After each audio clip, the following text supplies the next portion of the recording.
promotions at customer service. And the NBC World Series would like to thank Budweiser as our proud sponsor of Championship Week. Songs I have casually mentioned the fact that I like to drink beer.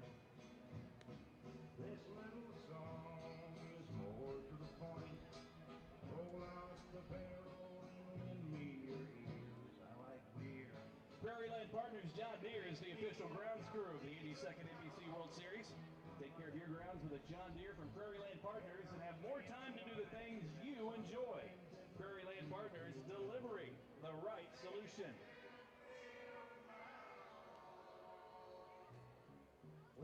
Be sure to follow us on all social media for exclusive interviews with players and game updates. Add us on Snapchat to follow team takeovers every game. This time, our 9:30 game, our Snapchat's being taken over by the home team, the Santa Barbara Foresters. Special thanks to Via Christi Sports Medicine for providing athletic trainers for all 57 games throughout the 82nd National Baseball Congress World Series. I like beer. It makes me a jolly good fellow. I like beer. It helps me unwind and sometimes it makes me feel mellow.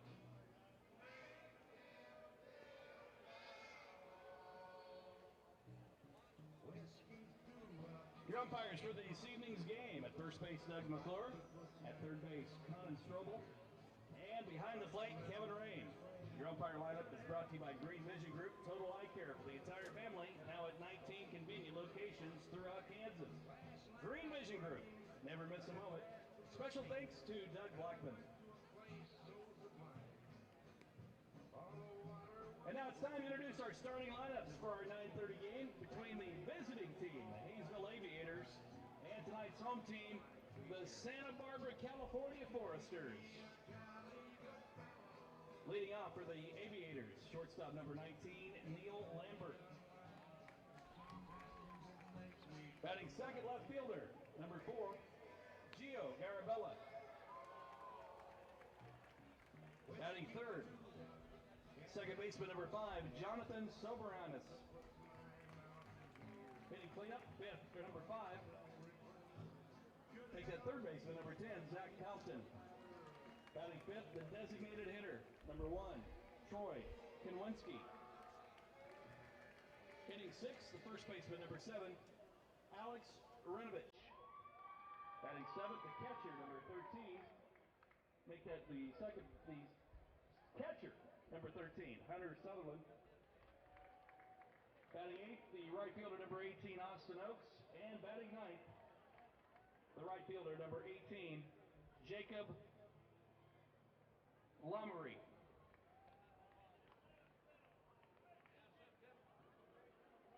Tonight's pitcher for the Aviators, number 20, Denson Hall. And the Aviators are managed by Aaron Gilbreth. Here's the starting lineup for tonight's home team, the Santa Barbara, California Foresters. Leading off the shortstop, number 9, Matt Henderson. Batting second, the left fielder, number 5, Kyle Isbell. Hitting third, third baseman, number 17, Brent Boswell. Batting cleanup, first baseman, number 27, Hunter Williams. Batting fifth, number 9, number 28, Lex Kaplan, playing right field. Batting sixth, the DH, number 33, Dylan Paul. Batting seventh, center fielder, number 10, Joe Maroney. Batting eighth, catcher, number 35, Steve Coe. And batting ninth, second baseman, number 4, Hunter Stovall. Pitching tonight for the Foresters, number 34, Kyle Johnston. And the manager of the Santa Barbara, California Foresters in his 22nd year, manager Bill Pentard.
Hello and welcome to the 82nd Annual NBC World Series. My name is Denning Gehrig, and tonight it is Championship Week. We've got a great game for you, the Haysville Aviators and the Santa Barbara Foresters. Let's go ahead and get right down to the starting lineups for the visiting team. That'll be the Haysville Aviators. They'll bring in a record of 22-23 overall, 20-22 in the Jayhawk League. They'll lead off with the shortstop, Neil Lambert.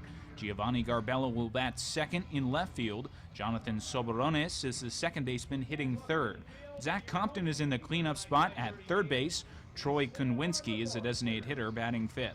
Alex Hrinovich will play first base and hit sixth. Hunter Sutherland does the catching and batting seventh. Austin Oakes is in right field, hitting eighth. And Jacob Lamoureux rounds out the starting lineup, batting ninth in center field. On the mound tonight for the Aviators is left-hander Denson Hull. The Santa Barbara Foresters, they'll be the home team tonight, bringing a record of 30-14 overall. They were 24-12 in the California Collegiate League. They were that league's champions, and they'll lead things off with the shortstop, Matt Henderson. Kyle Isbell, the left fielder, will bat second. Brett Boswell, the team's leading hitter, bats third. Hunter Williams is in the cleanup spot at first base. Lex Kaplan will play right field and bat fifth. Dylan Paul's the designated hitter, hitting sixth. Joe Maroney bats seventh in center field. Stephen Coe, a former Aviator himself, will bat eighth and do the catching, while Hunter Stovall plays second base, batting ninth, rounding out the lineup for the Foresters. On the mound tonight for Santa Barbara is right-hander Kyle Johnston from Flower Mound, Texas. 6 foot, 205 pounds, plays his collegiate baseball at Texas, and he has been outstanding for the Foresters this season. He'll be making his 8th start of the summer. He is 3-1 with a 2 ERA. 40 and a third innings pitched. He has struck out 40, walked 22, and allowed just 25 hits. The hard-throwing right-hander will be facing Neil Lambert, Giovanni Garbella, and Jonathan Soberones to get things underway here in the top half of the first inning. Originally scheduled for a 9:30 first pitch, this one about to get underway a little bit closer to 10:30 as Lambert stands in from the left-hand side. Johnston works off the third base side of the rubber, winds and fires, and a fastball is at the knees on the outside corner to get us underway. First pitch coming at 10:26 p.m. Central Standard Time. The temperature a very cool and comfortable 74 degrees. A fastball is just off the plate outside, and it's 1-1 strike now to Lambert. Wind blowing from left to right at about 12 miles an hour at last check. The 1-1. Swing and a miss. A fastball by Lambert on the outside corner. It's foul tipped into the mitt of the Santa Barbara catcher Coe, and it's 1-2. Johnston shakes off one sign, now has the one he wants. The 1-2. Lined into right field. That's going to be down for a base hit. Lambert leads off this ball game with a solid single, and the Aviators have something cooking immediately here in the top half of the first inning. Let's take a look at the Santa Barbara defense. They go Isabel, Maroney, and Kaplan from left to right in the outfield. Then Boswell, Henderson, Stovall, and Williams around the horn on the infield. Stephen Coe does the catching for right-hander Kyle Johnston. Transitions smoothly into the Texas rotation as a sophomore. And now the buzzer sounds, and that'll be a penalty strike one on Giovanni Garbella, the Haysville left fielder. Garbella, a .293 hitter in the regular season, 3 home runs, 16 RBI. Johnson's pitch. Fastball in the outside corner, and it's quickly 0-2. Johnston a year ago was 3-2 with a 3.72 ERA for the Longhorns. Made 15 appearances, 14 of which were starts. 67 2/3 innings to his credit. Fastball is on the outside corner. It's a 2-pitch strikeout for Johnston as he sets down Garbella looking for the first out here in the top of the first inning. So the pitch clock violation on the hitter comes back to bite the Aviators. The batter is now Jonathan Soberones.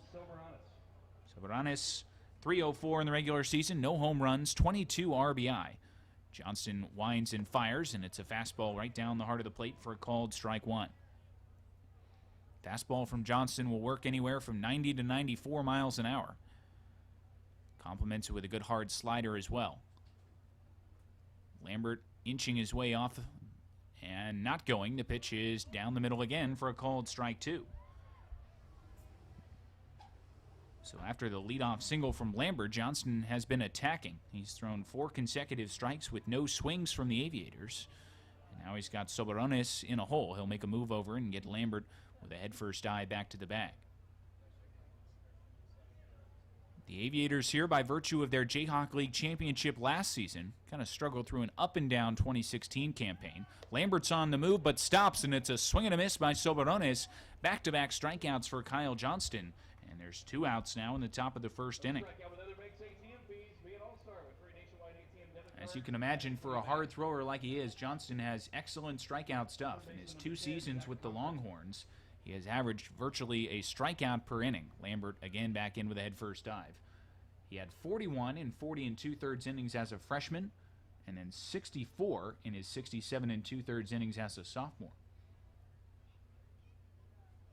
Swung on and popped up into shallow right field by Zach Compton. It is Kaplan, the right fielder, waiting under it. Makes the call and makes the catch to retire the side. So the Aviators get a leadoff single, but nothing else. We head to the bottom half of the first inning. Our score, Haysville nothing, and Santa Barbara coming up.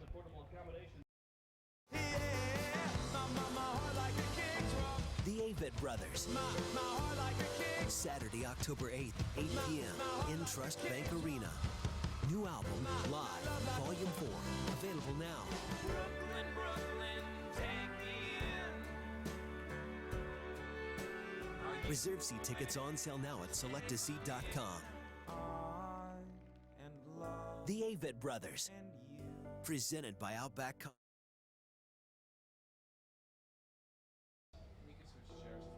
It is time for our baseball around the clockers to check in at the Hardball Cafe. All baseball around the clockers, please check in at the Hardball Cafe at this time. Thank you.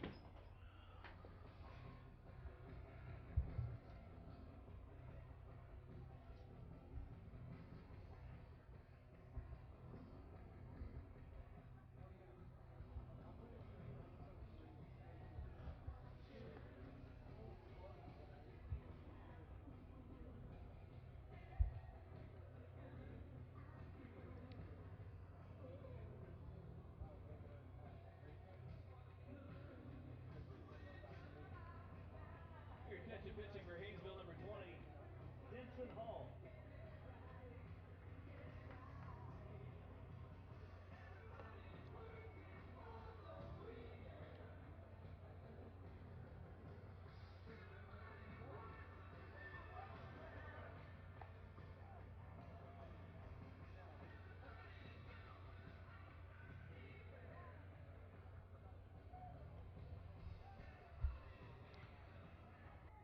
Six foot one, 180-pound left-hander Denson Hull takes to the mound for Haysville as we head into the bottom half of the first inning. No score here from Lawrence Dumont Stadium.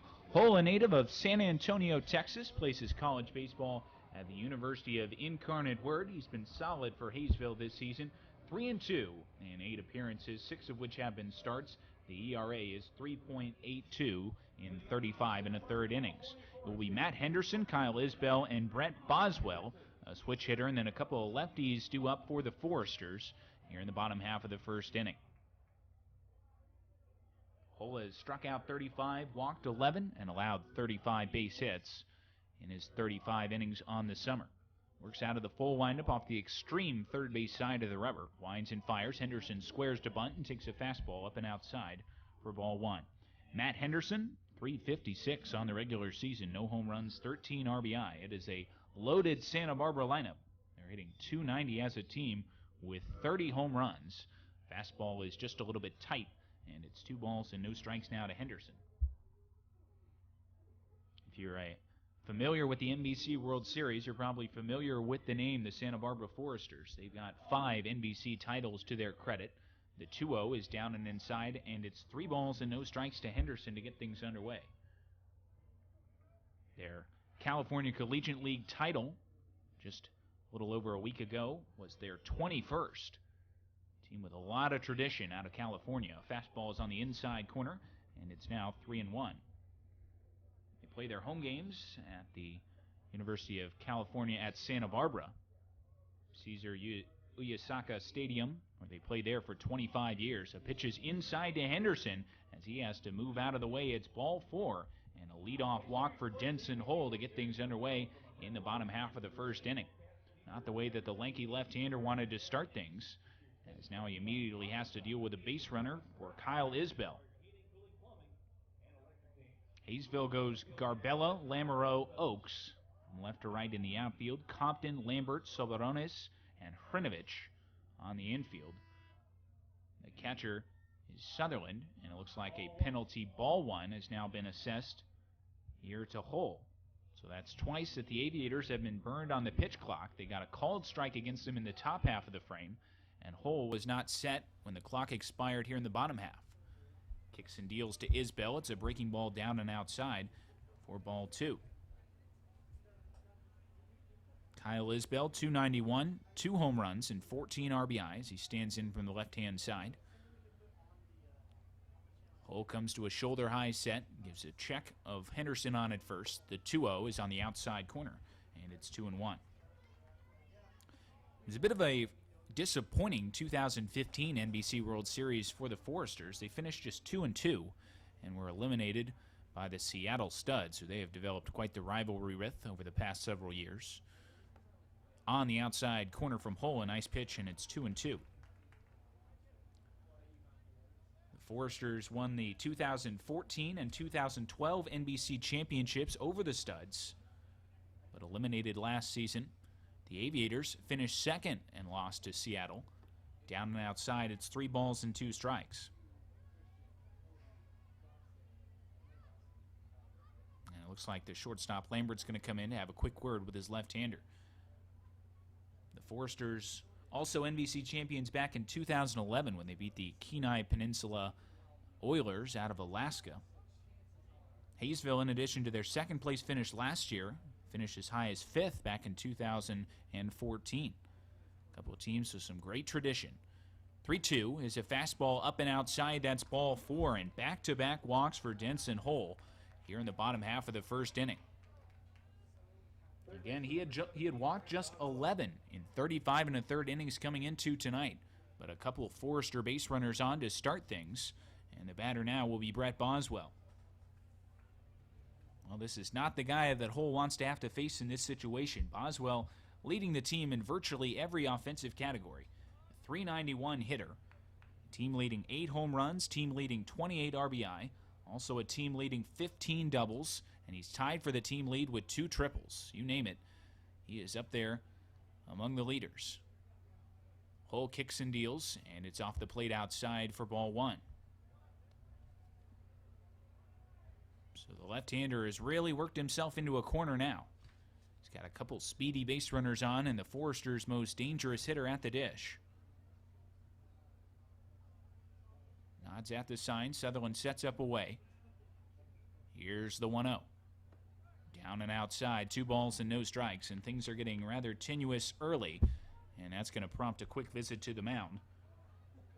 Aaron Gilbreth, the head coach of the Aviators, he's assisted by Taylor Snodgrass. It's Gilbreth's first season with this Aviator program, taking over for Gabe Grinder, who helped them to a second-place finish at the NBC last summer.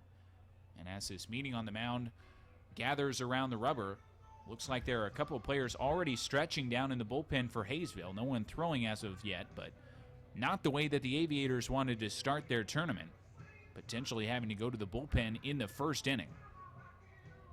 Now the infielders take their regular spots, and the discussion will continue with just Sutherland and Hull. Walks to Henderson and Isbell to get things started, and now a 2-0 count on Brett Boswell. Boswell from Rockwall, Texas. He's a teammate of the starting pitcher Kyle Johnston at Texas, and he has a chance to give his buddy some early run support here in the bottom half of the first inning.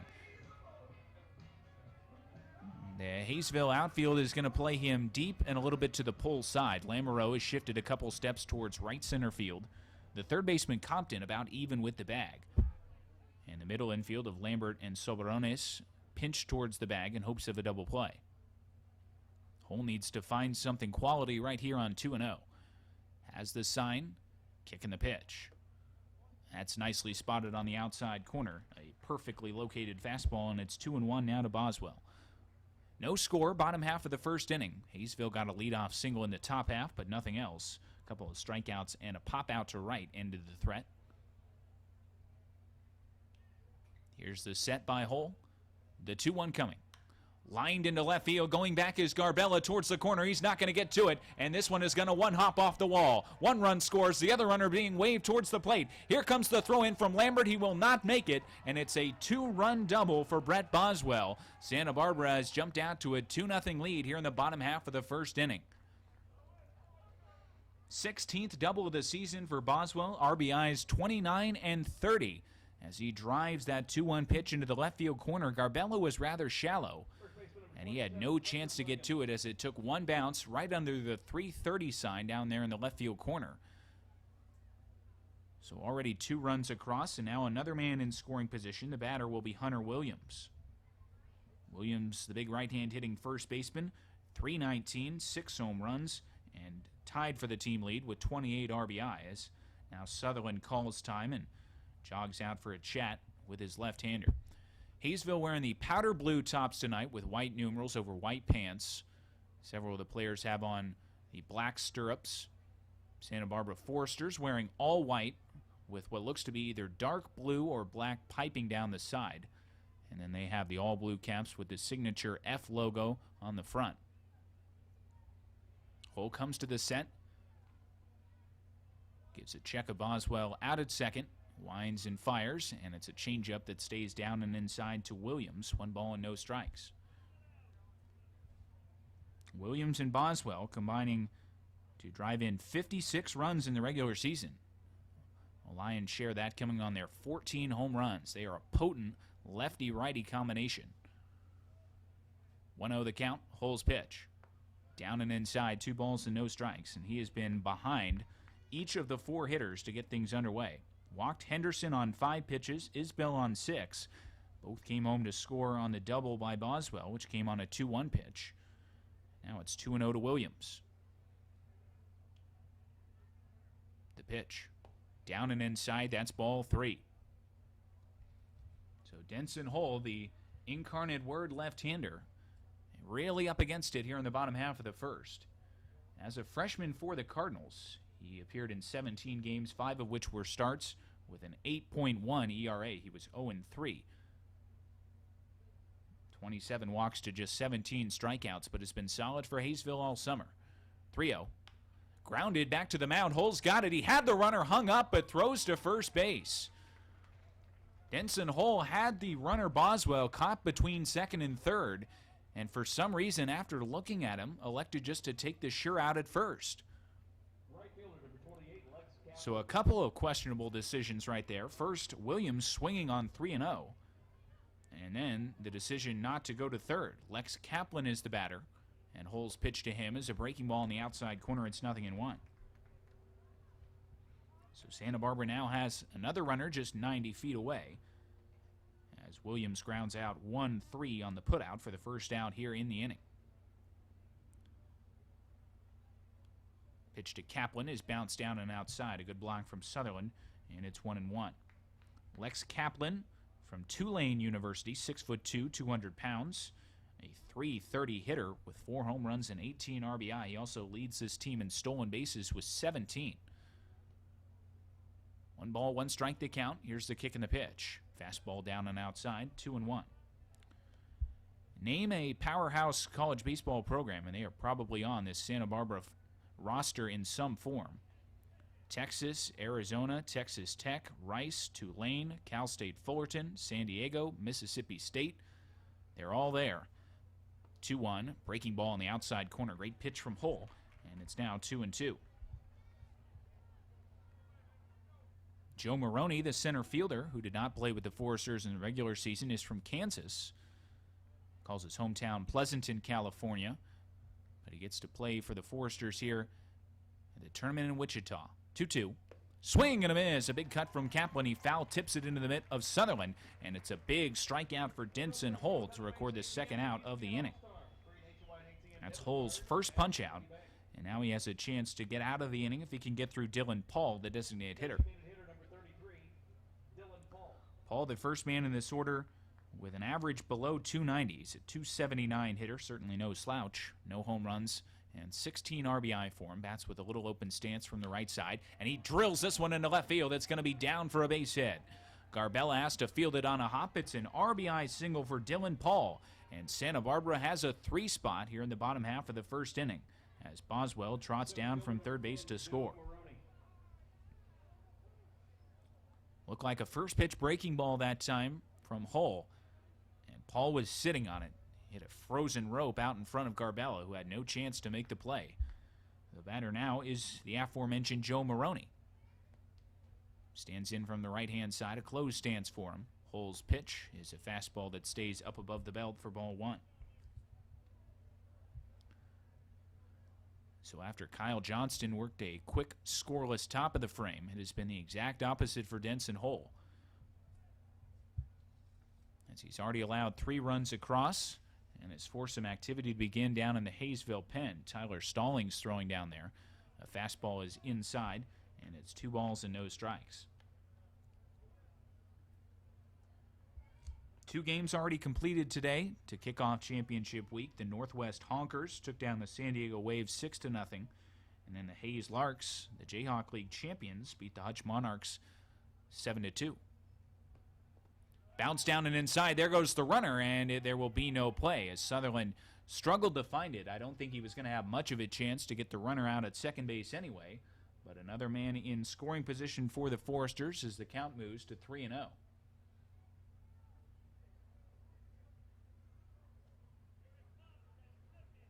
Already seen 1 out on a 3-0 pitch. Looks like they have credited Paul with a stolen base, so he was off with the pitch. Does not advance on a wild pitch.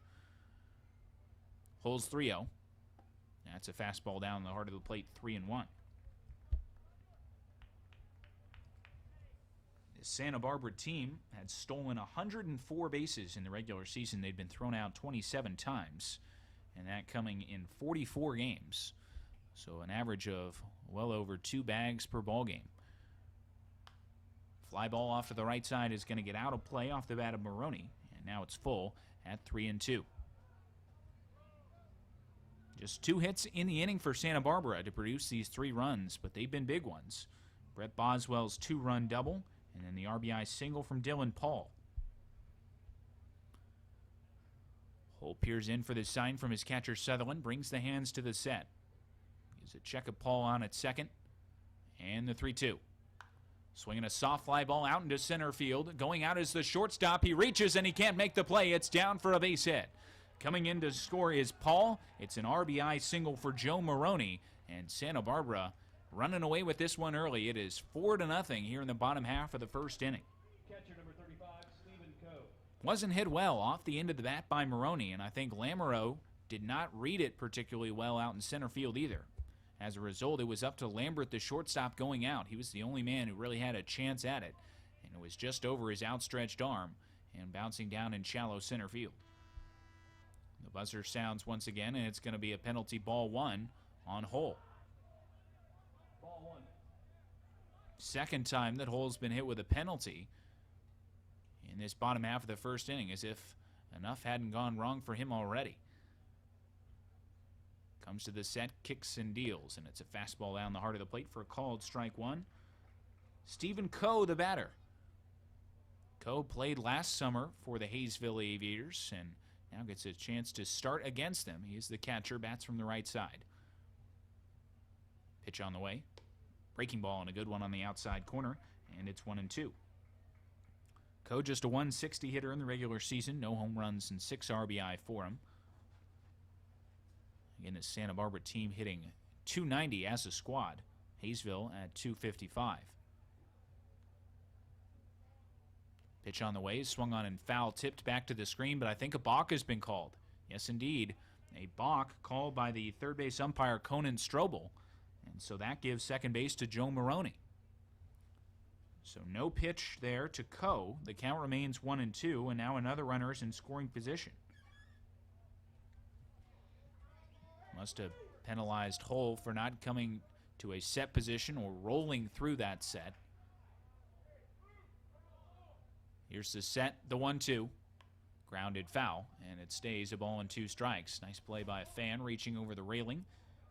And we will do it again. Hunter Stovall waits in the on-deck circle. Should the inning continue, it has been a long and arduous one for the left-hander Denson Hull. He has kind of been Jekyll and Hyde in terms of his starts this season. While the overall picture is good, he has had some rocky outings. His last one against the Dodge City A's, also a participant in this tournament, lasted just 5 innings and allowed a season-high 11 base hits. But prior to that, he went 9 innings against the Liberal BJs and allowed just 1 earned run. Runner with a big lead off of second base. He's not going. The pitch is up and outside, and it moves the count to 2-2. The second baseman, Soberones, was flashing in behind there briefly, but Hull elected to deliver to the plate, and Maroney did not risk a try of third. 2 balls and 2 strikes. Santa Barbara already leading by the score of 4-0. Set by Hull. Long pause, the 2-2. Swinging a drive out towards left center field. Should be playable for Lamoureux. Waiting under it, makes the call, and makes the catch to retire the side. So Hull gets out of the frame, but not before the Foresters strike for 4 runs. To the top half of the second we go. It's Santa Barbara 4 and Haysville nothing.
Leading out for the Aviators, designated hitter number 1, Tony Konwinski.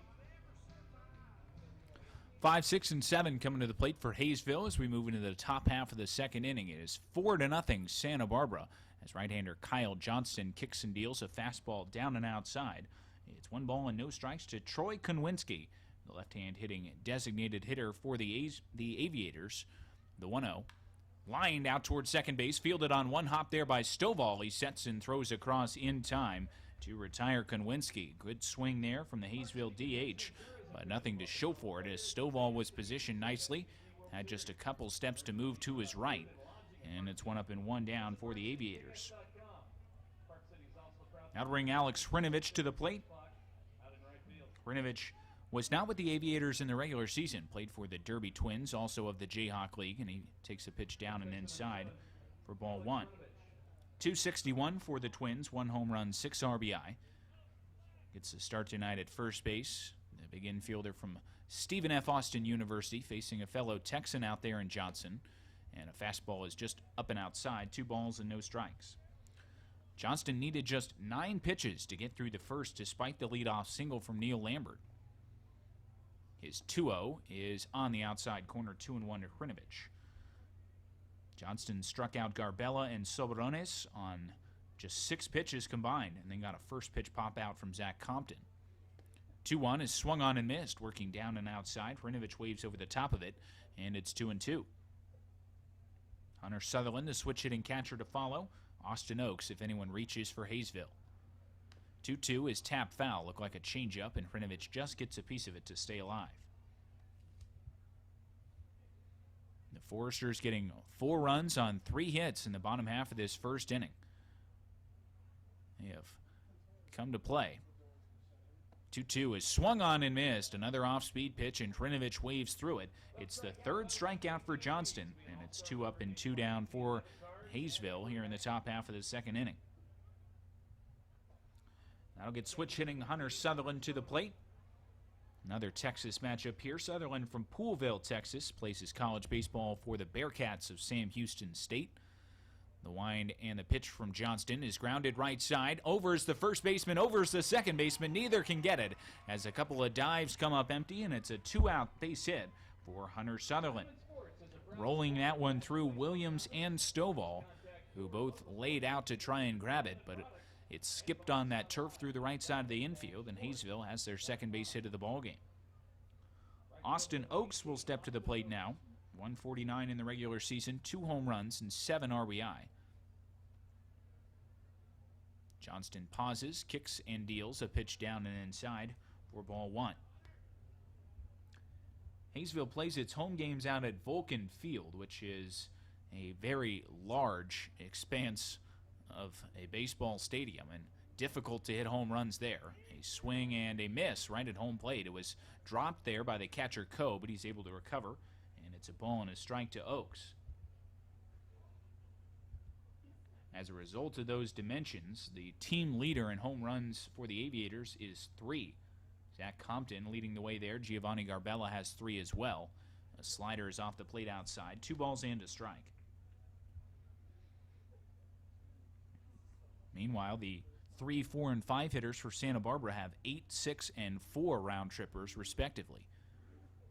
2-1 is down and outside. 3 balls and a strike now to Oaks. But with the Aviators' lack in power, they make up for in their speed, their ability to play fundamental baseball. They're known for willing to lay down a bunt at virtually any time. Driven out to left field by Oaks. This may burn the left fielder, but Isbell is able to get back and make the catch for the final out of the frame. Great swing there from Austin Oaks, but nothing to show for it. It's another 0 for Kyle Johnston, and he sends us to the bottom half of the second. The score, Santa Barbara, Haysville, nothing.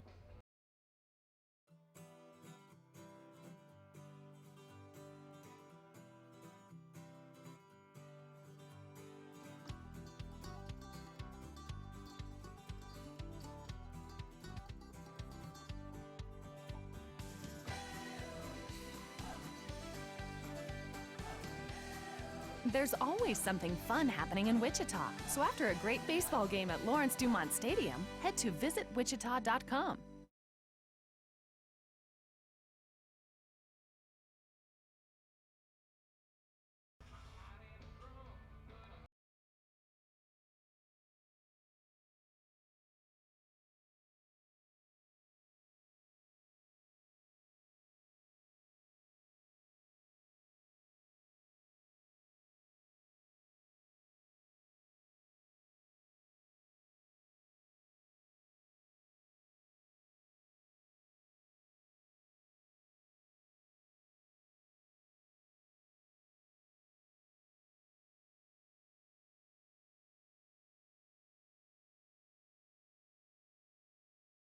Denson Hole hoping for a much quicker second inning. He had to battle his way through 38 pitches and 4 Forrester runs in the first.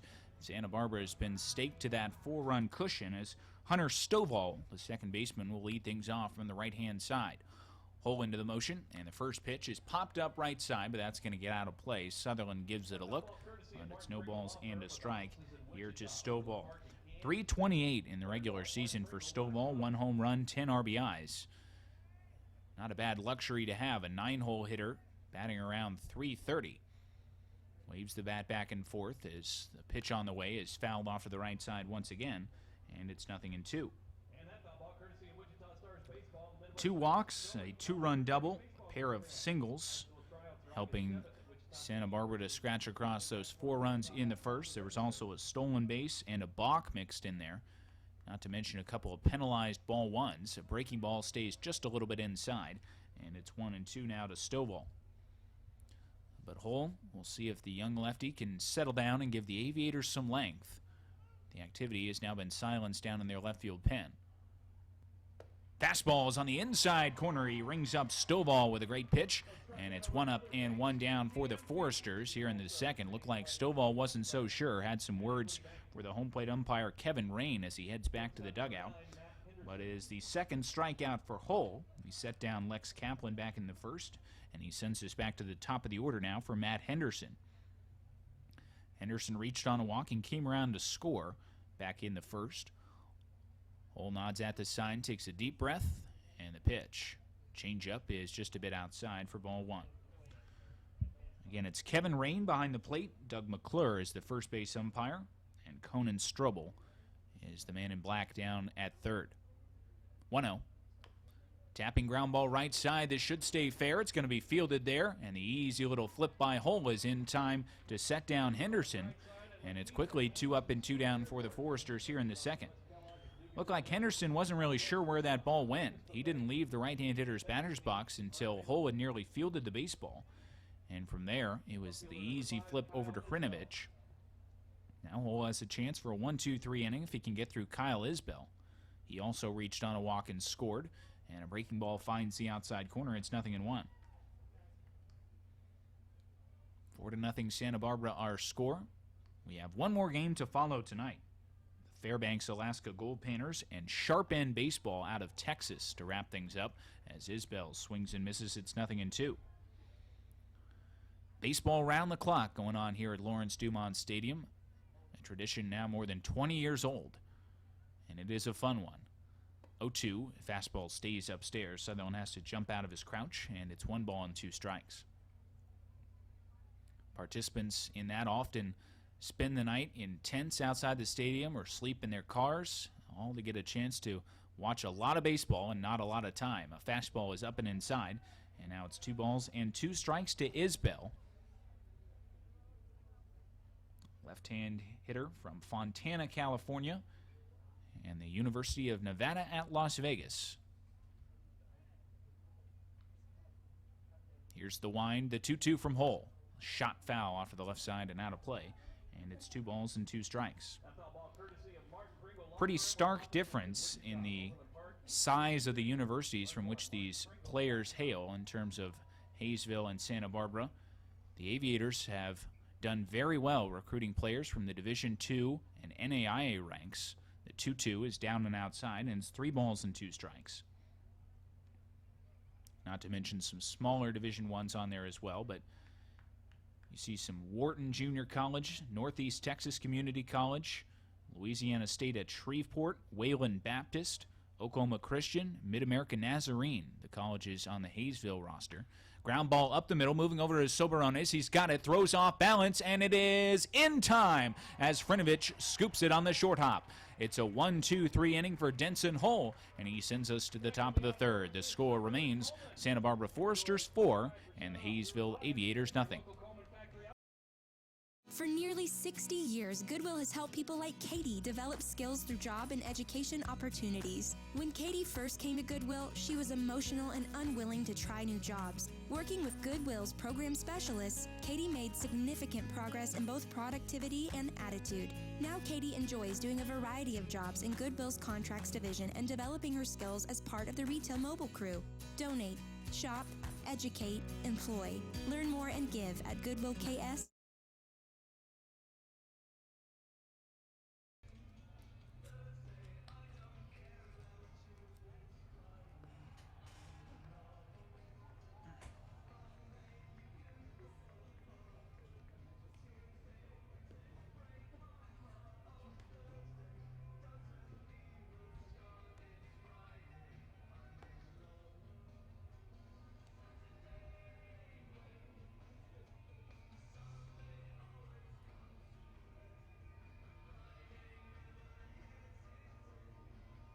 Leading off the Haysville Aviators, center fielder number 32, Jacob Lamoureux. 9-1-2 coming to the plate for Haysville as we head into the top of the third inning. The Foresters lead by the score of 4-0 as Jacob Lamoureux will stand in from the left-hand side to get things underway. Lamoureux bats with a very open stance. The pitch from Johnston is a fastball that works up and outside for ball 1. Johnston has allowed a couple of singles, but that's been it. Neil Lambert and Hunter Sutherland recording those 2 base hits for the Aviators. A fastball is on the outside corner, and it's 1-1. The big Texas right-hander has struck out 3 and has thrown 23 pitches coming into this inning. 1-1 is tapped foul right at home plate, and it's 1-2. Lamoureux added to the roster prior to the start of this tournament for the Aviators. No regular season statistics for him, but a very accomplished hitter at Morningside College. 2-2 stays inside, and the 1-2 stays inside. Now it's 2 balls and 2 strikes. Lamoureux's the all-time hits leader at Morningside from Lamar's, Iowa. And he swings and grounds this one right side. It's easily gobbled up there by Stovall, and the flip over to Williams is in time. It's 1 up and 1 down for the Aviators here in the top of the 3rd. That'll send us back to the top of the order for Neil Lambert. He started this game by shooting a single into right field. Johnston got ahead of him at a ball and 2 strikes, but left a pitch middle in, and Lambert roped it to the pull side. 337 hitter, and he has been a force at the top of the order for the Aviators. Swings and flies this one into shallow left field. Isbell is over towards the line and makes the catch in foul territory for the 2nd out of the inning. So this time Lambert up there first pitch hacking, and he skies that one to the opposite field. It's very quickly 2 up and 2 down for Johnston, who continues to roll. And Giovanni Garbella will step to the plate. Garbella, as we mentioned, tied for the team lead in home runs with 3. He went down looking back in the first and on just 2 pitches as he was penalized to strike. A fastball is way outside as Coe has to reach into the left-hand hitter's batter's box. And it's 1 ball and no strikes. Johnston winds and fires, and it's 2-0. The delivery for the Texas right-hander is about what you would expect from a guy throwing that hard. It is definitely max effort. Very high leg kick before he whirls towards home plate. Fastball stays low, and it's 3 balls and no strikes now to Garbella. Deep breath out there for the right-hander. Kicks and fires the 3-0. That's a fastball just a little bit outside for ball 4, and it's a 4-pitch walk for Giovanni Garbella. So the Aviators have had a base runner in every inning, but have yet to do anything else with it. Jonathan Soberones will come to the dish. He struck out swinging back in the first. So Johnston's still in search of that 1-2-3 inning. Haysville still in search of a big base hit with runners on. Pitch on the way, and Soberones bails out of the way. It's a slider that must have missed just downstairs, and it's 1 ball and no strikes. Haven't seen a whole lot of off-speed pitches from Johnston. Hasn't really needed him up to this point as he makes a move over, and Garbella is back in with a head-first dive. Garbella 3 for 3 in stolen bases on the regular season. Neil Lambert leads the way in that category with 15. Swing and a foul tip right at home plate into the mid of the catcher Coe, and it's 1 ball and 1 strike. But teams with very different philosophies in terms of how they recruit players, where they recruit them from, and both have been able to find success with that formula. Off the plate outside with a fastball, it's 2-1. And both probably share a hatred, or at least a begrudging respect for the Seattle Studs. Have been eliminated by them in the past several tournaments. 2-1. Drive out towards center field by Soberones, but Maroney is there, and he will make the catch out in left center field to retire the side. It's another scoreless frame for Kyle Johnston, and he sends us to the bottom half of the 3rd. The score remains the Foresters 4 and the Aviators nothing.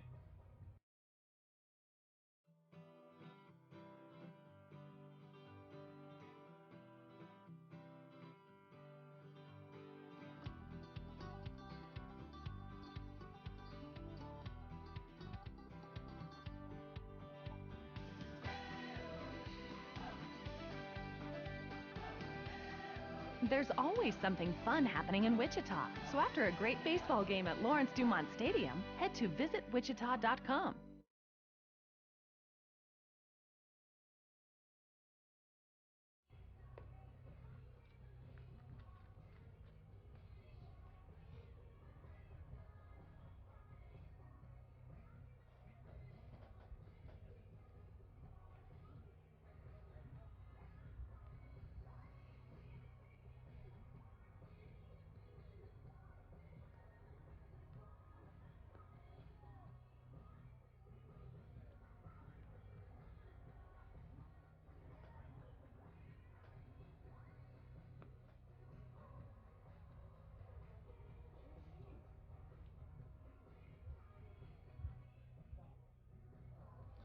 Lefty Denson Hole bounced back with a 1-2-3 second inning. He'll try and keep that momentum going as we head into the third. Santa Barbara is still leading by the score of 4-0.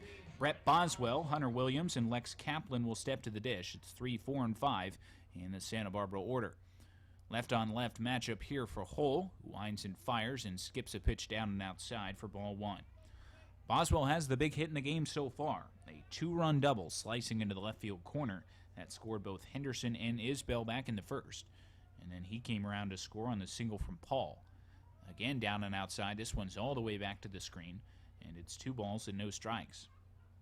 After a 38-pitch first, Hole required just 13 in the second. He is still at 51 pitches through 2, but has a chance to at least give the Aviators a couple innings here in the middle frames and give the offense the opportunity to scratch a couple across. Fastball is a called strike, and it's 2-1 now to Boswell. One of just 3 players to have played in all 34 games in the conference play for the Foresters, along with Isbell and Paul. The 2-1 is on the outside corner, and it's 2-2. And as we mentioned, he leads in just about every offensive category, even strikeouts, though that is kind of a misnomer when you consider how many more at-bats he has than just about everyone else on the roster. 2-2. Swinging a foul off to the left side. We'll do it again.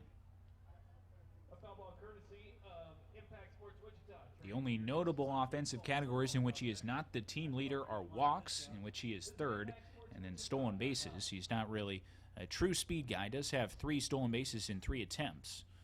But his thing is driving in runs, and he's good at it. Breaking ball is down and outside, and it's now 3 balls and 2 strikes. Right hand hitting Hunter Williams to follow, and then it's a lefty and Lex Kaplan due up in the frame for the Foresters. Hole's pitch.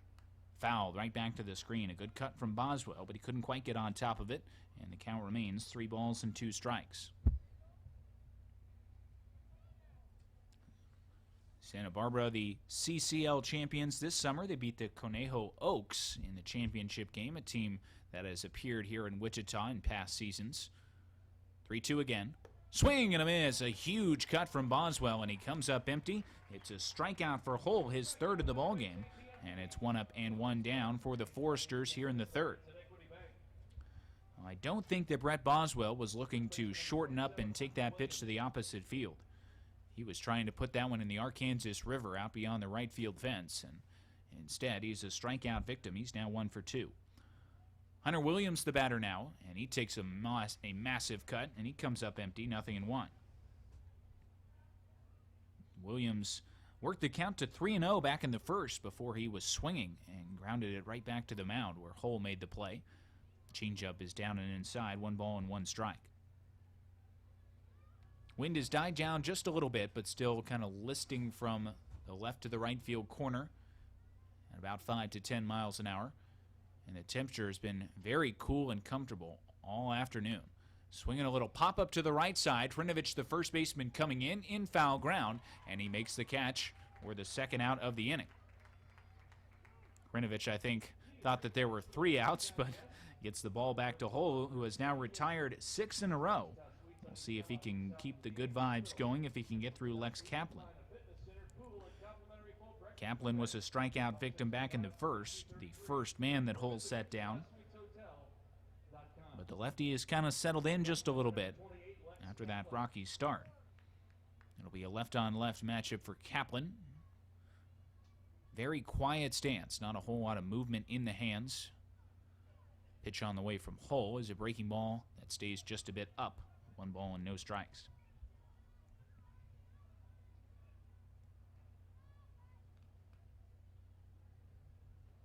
The outfielder Lamoureux shifted towards the opposite field, towards left center. A fastball is on the outside corner as Kaplan checked the swing, and it's 1-1.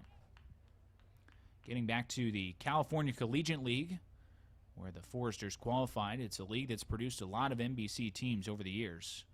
The San Luis Obispo Blues, another one that has made their way to Wichita more than once. Breaking ball down and outside, and they'll say that Kaplan went around, and it's now 1-2. Kaplan didn't think so. Kind of leaned back and gave a long look at Kevin Rain. But now Hole has a chance for his 2nd consecutive 1-2-3 inning. Left-hander into the wind, the pitch. Grounded right back to the mound. He's got it. The little underhand flip over to Hrinovich, and the side is retired. 7 in a row set down by the Haysville left-hander. He sends us to the top of the fourth. The score remains the Foresters 4 and the Aviators nothing. If you or a loved one are finding that you need more care than can be provided at home, then make the move to Via Christi Village. Our comfortable living options can meet a variety of health needs. Via Christi Village's exceptional care can help you maintain your best health. And our life enrichment programs and social activities can keep you enjoying the active life you love. To learn more about our conveniently located retirement communities around Wichita, call 946-5200 to schedule a visit or visit Via Christi Village.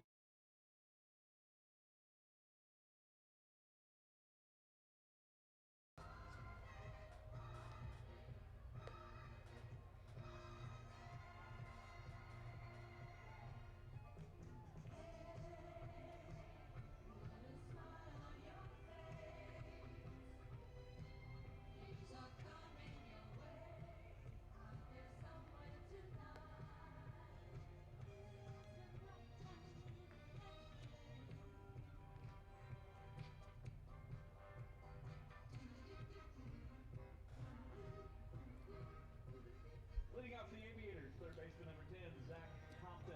Middle third of the order for Haysville as we're onward to the top of the fourth inning. The Santa Barbara Foresters' 4 spot in the bottom of the first is held up as they continue to lead 4-0.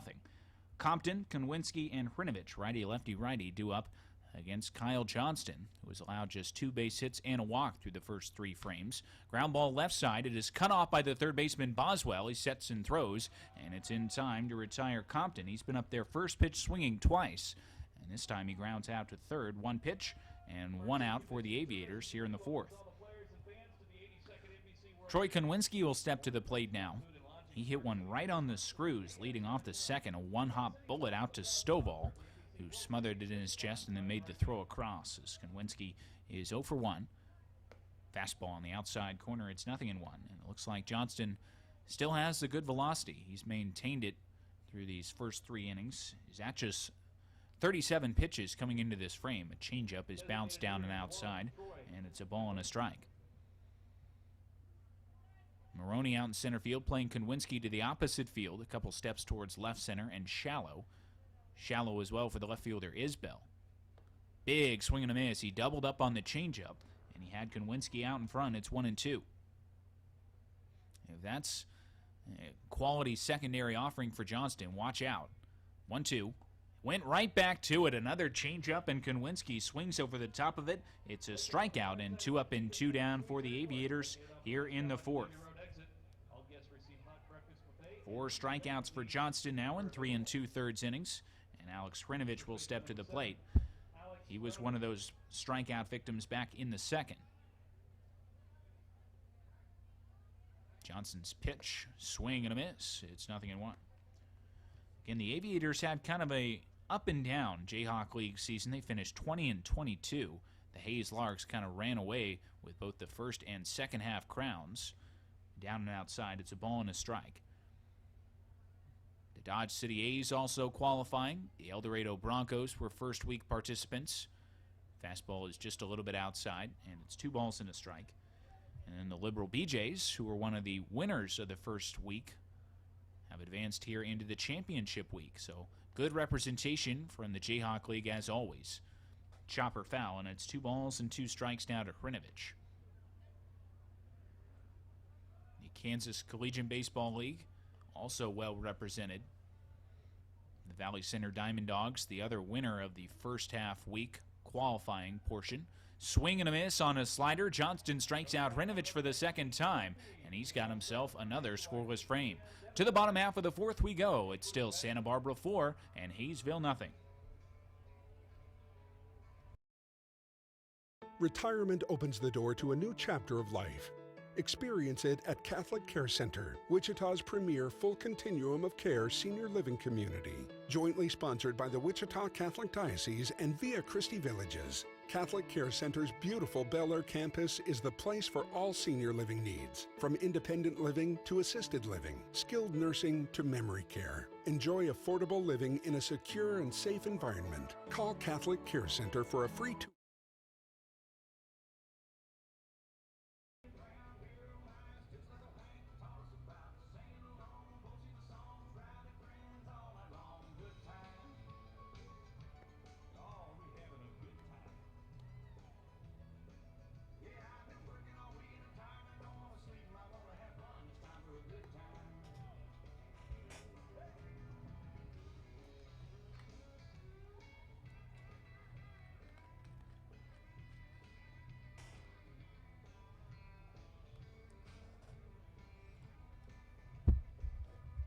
Pretty good pitchers duel going on since the bottom half of the first. Unfortunately for the Aviators, that was a 4-run bottom of the first, and it's the reason why the Foresters continue to lead by that 4-0 score.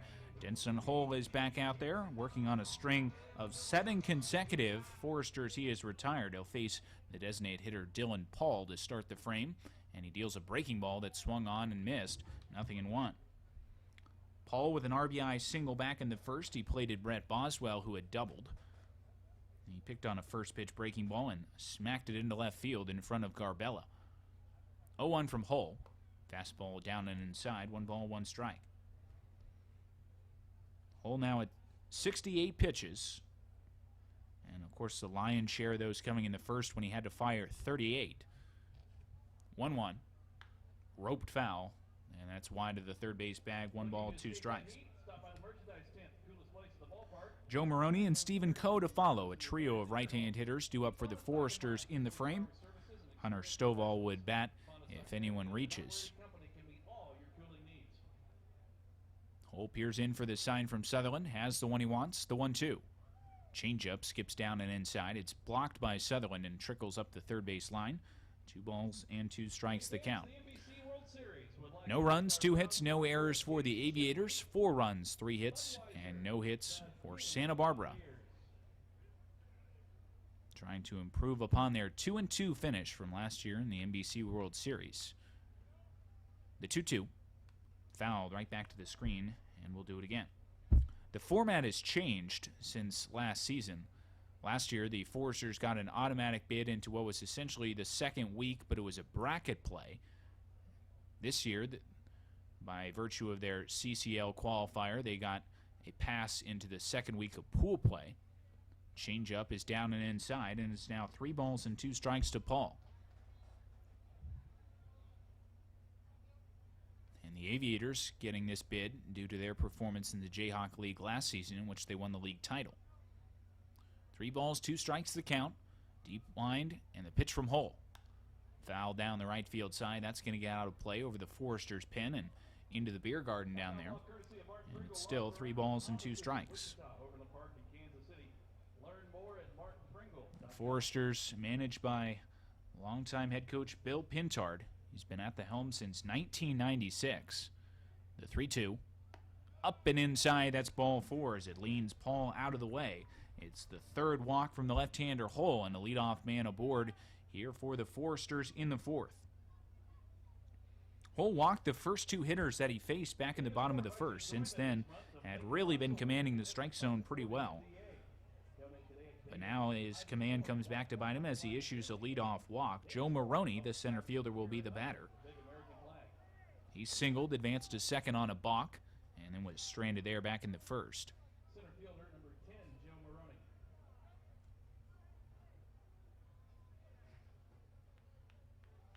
Paul with a pretty good lead on at first base. He's got the old school blue stirrups on tonight for Santa Barbara. Hull has the black ones on for Haysville. High set, kicking the pitch. It's a breaking ball in the inside corner. A good pitch to Maroney, and it's 0-1.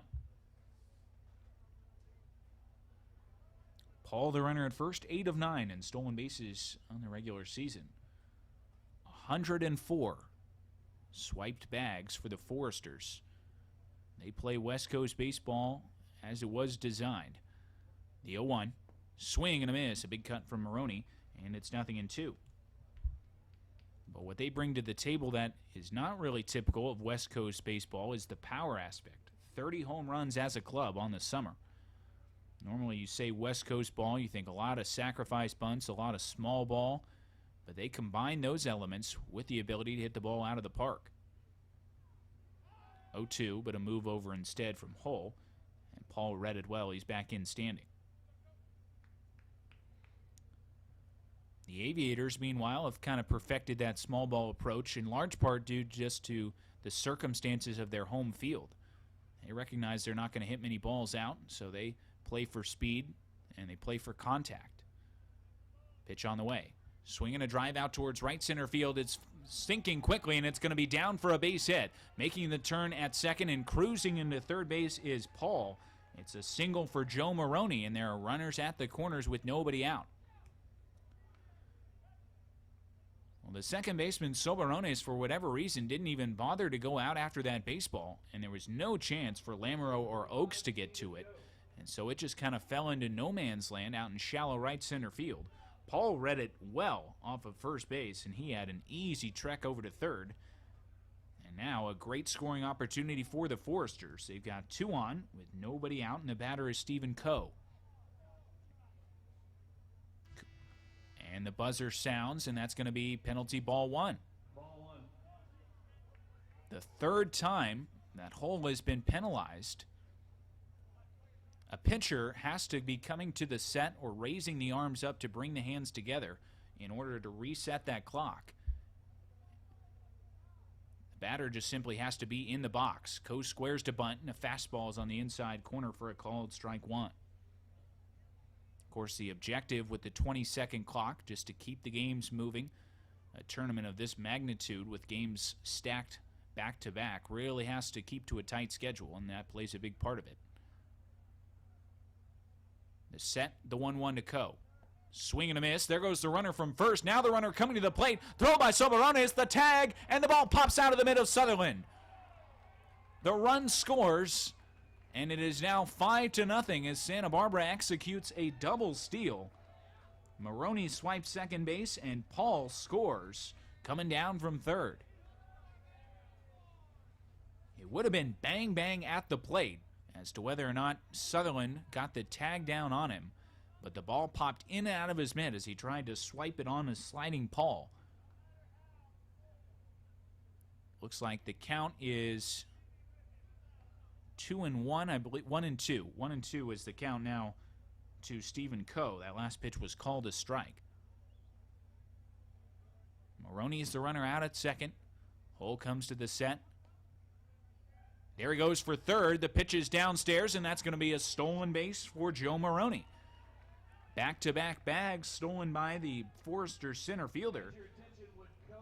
And he has put himself just 90 feet away. Still nobody out in the inning, and a chance for Coe to drive home a run. The infield's going to stay back. The corners coming in just a little bit, especially Compton about even with the bag. Now the whole infield comes charging in. Pitch on the way is down and inside, and Coe checks the swing. And now they'll appeal, but no swing. 3 balls and 2 strikes is the count. 5-0 Santa Barbara. The double steal executed by Paul and Maroney. Then Maroney swipes third. Coe, meanwhile, has battled the count full at 3-2. Hull's going to work out of the stretch off the third base side. The lanky lefty sets and fires. Down and inside, that's ball 4. Second walk of the inning for Hull, his 4th in the ball game. And the Foresters again have runners at the corners. Still nobody out, and the batter will be Hunter Stovall. Hunter Sutherland wants to come out and talk things over with his left-hander. Just 1 base hit in the inning. That was a little bloop out into shallow right center by Maroney. But a lot of activity on the base pass. Foresters are now 4 for 4 in stolen bases. Paul's got 2, and Maroney has 2. Coe not really a threat to go on at first base as a catcher. Nonetheless, he does have 1 stolen base and 1 attempt on the regular season. Stovall's 0 for 1 with a strikeout. He swings and flies this one into right field. Oaks is going back towards the corner, has it measured, reaches and makes the catch. The runner at third will tag and come in to score. Back to first is Coe. It's a sacrifice fly for Hunter Stovall, and the lead is now 6-0 for the Foresters. So Stovall with a productive out, slicing that one into the right field corner. Got some help from the breeze as it pushed it away from Oaks. And there was very little chance that he was going to get the runner at the plate. His best play, as he made it, was to fire back into second to hold the runner from advancing there. Top of the order now with Matt Henderson, the shortstop. Hull winds and fires. Henderson gets a bunt down third base side, but it will trickle foul, and it's 0-1. Henderson walked in the first and then grounded back to the mound in the second.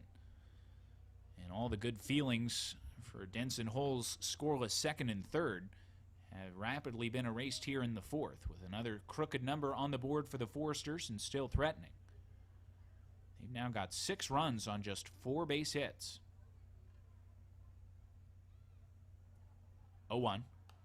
Fouled off of the right side, out of play, and it's 0-2. A foul ball courtesy of Impact Sports Wichita, training the area's top baseball and Matt Henderson, a switch hitter from Chico, California. And he plays his college baseball for yet another powerhouse program, the Florida State Seminoles. No balls, 2 strikes. Gives a check of Coe on at first. And the pitch. Inside, it almost hit him. It went behind him. And a great job by Sutherland to prevent that from going back to the screen. Looked like Henderson kind of flexed the leg just to stay out of the way of it. And essentially, Sutherland was having to block that ball blind. But he made a nice stop to prevent Coe from advancing. Now the set. The 1-2. Tapper foul right at home plate. We'll do it again. Just about everybody on this Santa Barbara roster hails from California, but a big recruiting ground for them is Texas, as you can imagine, with a lot of Texas Longhorns not only on the roster, but playing in the game tonight, including Kyle Johnston, the starter. That has always been a big source of talent for Bill Pintard, and they recruit that area very well. 1-2. Grounded out towards second base. Soberonis has got it. Goes to second for 1. The relay will not be made back to first as Henderson runs very well. But a nice play from Soberonis to get the fielder's choice out at second. Coe is retired and Henderson reaches, but there's now 2 outs in the frame. A fielder's choice 4-6 on the play. And the batter now will be Kyle Isbell. Isbell's 0 for 1, reached on a walk and scored in the first, and then grounded out to second in the second. Hole delivers. Down and outside. Sutherland a nice block to prevent Henderson from advancing. And it's 1 ball and no strikes. Henderson 7 of 8 and stolen bases on the year. Good runner. The hands resting on his knees right now as Hole peers in for the sign.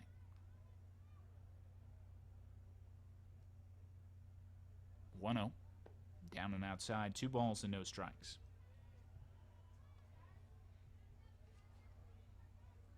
But a lot of Texas talent on the field tonight. Denson Hole from San Antonio. Hunter Sutherland is backstop from Poolville, Texas. First baseman Alex Hrinovich from Stephen F. Austin. 2-0. Down and outside again with the breaking ball. They are really trying to stay away from Isbell. But the result has been a 3-0 count. And the last thing they want to do is have to face Brett Boswell with a couple of runners aboard. 6-0 our score in favor of the Foresters as we play here in the bottom half of the 4th inning. Just past 11:30 Central Standard Time. This game was about an hour late getting underway. 3-0. That's right down the heart of the plate, 3-1.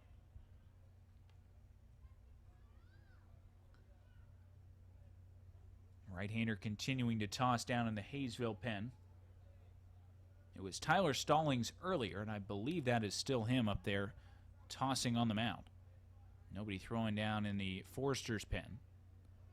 3-1 is chopped right side. Hrinovich takes the easy one hop, and he will just tag the runner as he heads by to retire the side. So Hull gets out of the frame, but not before another crooked number. It's 2 more in the bottom of the 4th. To the 5th we go. It's Santa Barbara 6 and Haysville nothing. Mount up, take off, and chase the sun. Experience more of what makes Kansas great. And let K-Tag help you get there. 236 miles of road, endless destinations of wonder. Start your adventure with K-Tag. Get your free K-Tag at myktag.com.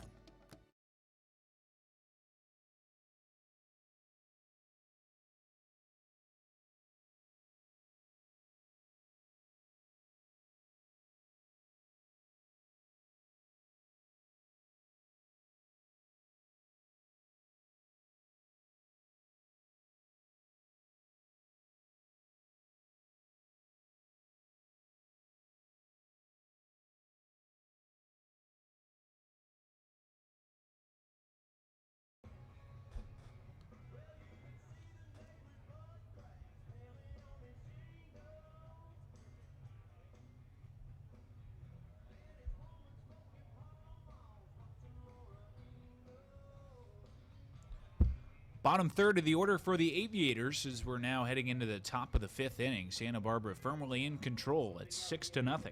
As Hunter Sutherland, Austin Oakes, and Jacob Lamoureux will all step to the dish against Kyle Johnston. The righty kicks and deals, and it's all the way back to the screen over the glove of Coe. 1 ball and no strikes. Sutherland responsible for one of the 2 Haysville base hits. Shot a single back in the 2nd inning. 1-0. Fastball works up and outside, 2-0. Though Johnston's been good, Haysville has had their fair share of good swings. A couple lineouts tonight. Austin Oakes had one. Jonathan Soberones had one back in the 3rd. Down and outside. And it's 3 balls and no strikes now to Sutherland. And the 2 base hits, both from Lambert and Sutherland, have both been well struck. So they've squared up Johnston at times, but he's been very solid nonetheless. The 3-0 is down and inside. That's a 4-pitch walk to Sutherland. And the Aviators quickly get a leadoff base runner here in the 5th. Biggest difference between the 2 starting pitchers, though, Johnston and Denson Hull of the Aviators, was pitch count.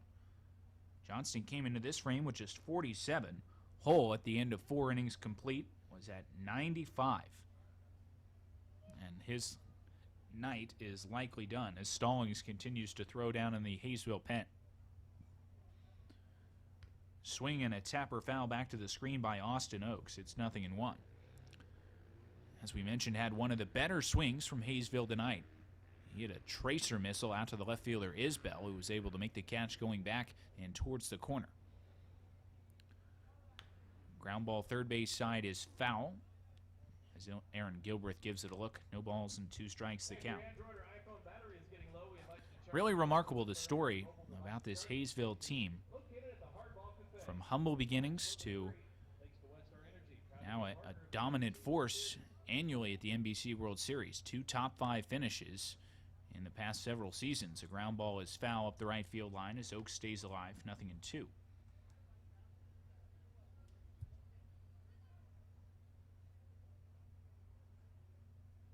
Now a member of the Jayhawk League. They have played well with that affiliation as well. 0-2. On the inside corner, it's a called strike 3. It didn't look like it hit the spot of Coe, but still caught some plate according to home plate umpire Kevin Rain. It's a strikeout for Johnston and 1 out here in the 5th. And 6 strikeouts now for the Texas right-hander through 4 1/3. Now faces the 9-hole hitter in Jacob Lamoureux. Bounced out to second his first time up. Pitch on the way is grounded down to first. It's going to be fielded in fair territory, and Williams will apply the tag on Lamoureux for the 2nd out of the inning. Oh, Sutherland's off the base. They might have him there. The throw to him, and they got him. That's a great play from the shortstop Henderson. I think he told the runner that it was a foul ball, got him to walk back towards first, and then alertly the throw there tags him out. What a dupe from the Santa Barbara shortstop, and it's a double play to end the inning. To the bottom half of the 5th we go. It's the Foresters 6 and the Aviators 0.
Our first call to the bullpen comes here in the bottom half of the 5th inning with the Santa Barbara Foresters leading the Haysville Aviators by the score of 6-0. Right-hander Tyler Stallings will come out of the Aviator pen. 6'2", 230 pounds from Splendora, Texas, and the University of Texas at Tyler. He was a 2016 graduate there, but he's pitching this summer for the Aviators. He's 1-1 with a 7.56 ERA for Haysville on the season.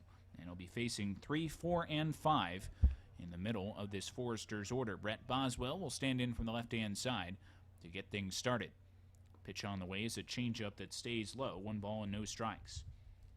Denson Hole will finish with 95 pitches, goes 4 innings, 3 strikeouts, 4 walks, 4 base hits allowed, and 6 runs all earned. Pitch on the way. Boswell leans back out of the way, and it's 2 balls and no strikes.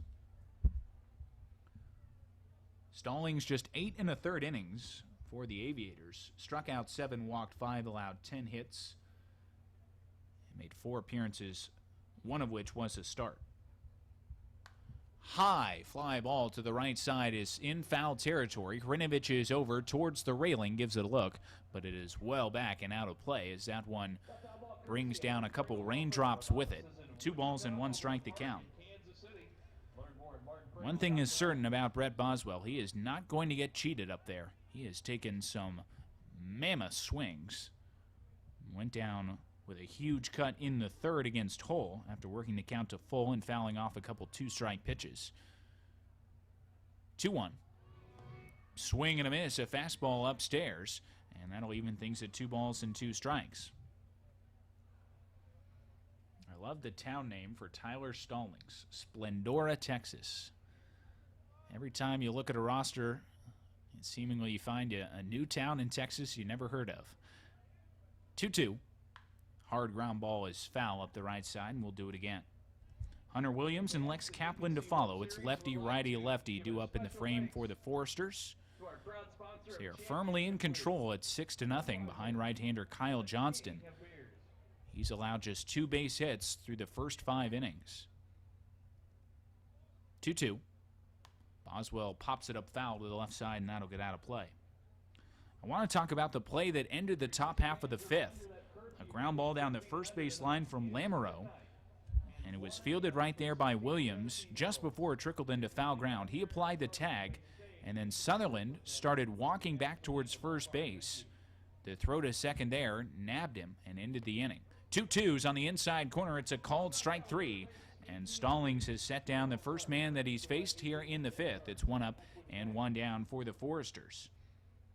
Second strikeout tonight for Boswell, and that'll bring Hunter Williams to the plate.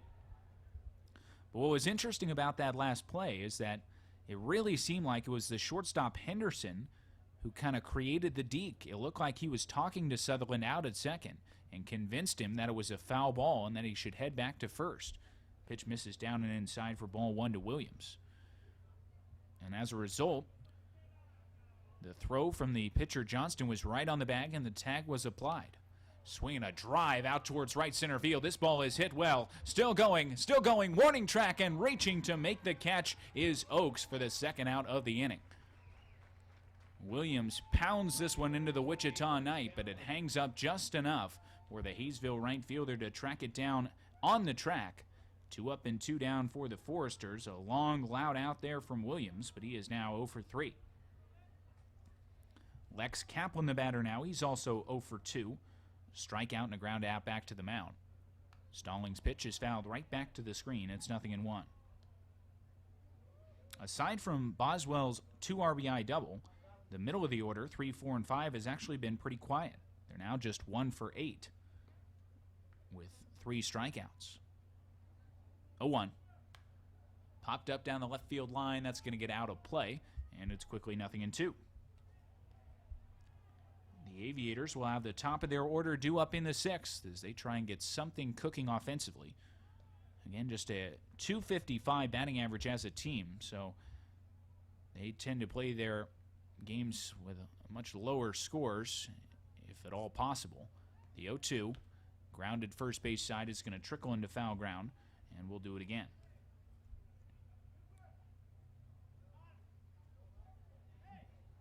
But all the numbers for Santa Barbara, very impressive. .290 team batting average, a 2.87 team ERA. Compares very favorably to the .492 of Haysville, and not that the Aviators have a bad staff by any means. 0-2, up and inside, 1 ball and 2 strikes. Well, that just shows you the power arms that Santa Barbara can bring out there. Looks like a lefty is now up and throwing. Johnston is at just 55 pitches. A swing and a miss on the inside corner. It's a great inning for Tyler Stallings. 1-2-3 with a couple of strikeouts. And he sends us to the top of the 6th. The score remains the Santa Barbara Foresters 6 and the Haysville Aviators nothing.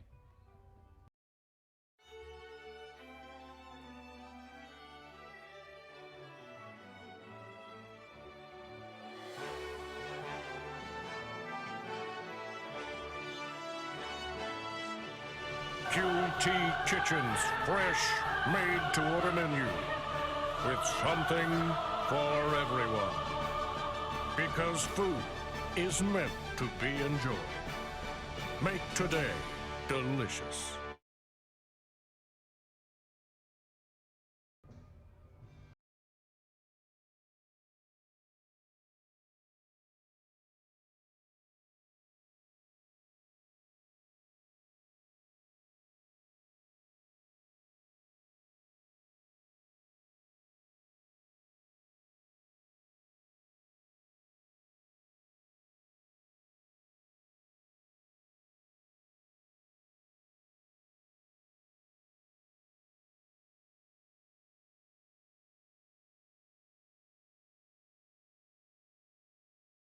Sitting out for the Haysville Aviators, shortstop, number 19, Neil Lambert.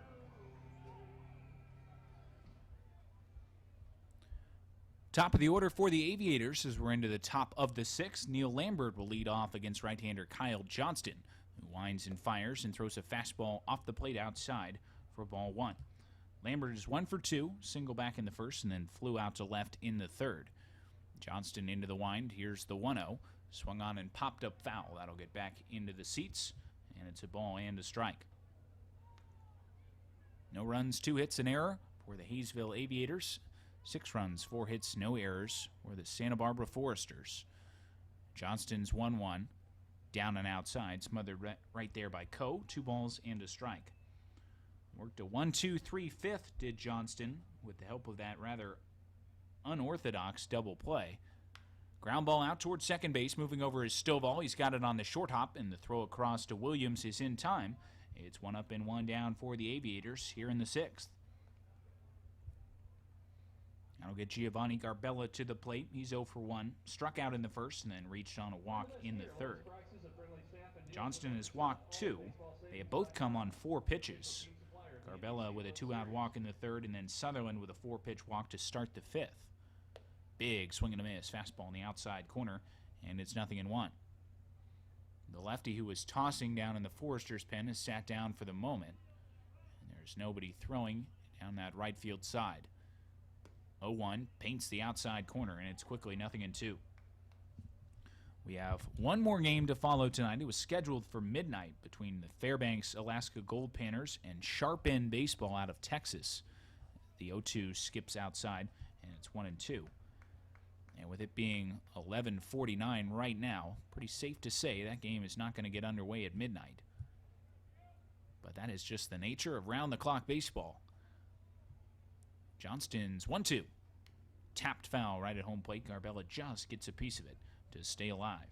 Jonathan Soberones to follow. Zach Compton, if anyone, reaches in the frame. Haysville still looking for the first inning in which they record multiple base runners. They've had a base runner in every inning but the 4th, but haven't strung anything together just yet. 1-2. Breaking ball stays high. 2 balls and 2 strikes. Johnston has mostly just used the changeup to left-handed hitters. The slider has been there at times against righties. 2-2. Fastball is down and outside. And Garbella has now worked it full at 3-2. We'll see what he dials up with here on a full count. You would certainly expect the heat. That's been his primary offering tonight. The wind and the 3-2. Swing and a miss. He got him to chase a pitch way down and outside. It's his strikeout for Johnston, 2 up and 2 down for the Aviators here in the 6th. That's 7 punch-outs now through 5 2/3 for Johnston. And he has a chance at another 1-2-3 inning if he can get through Soberanes. Soberanes has struck out in the first and then hit a bullet out to the center fielder Maroney in the third. He's 0 for 2. And a pitch misses down and outside for ball 1. It's almost a little bit difficult to distinguish the fastball from the slider just because Johnston throws them both so hard.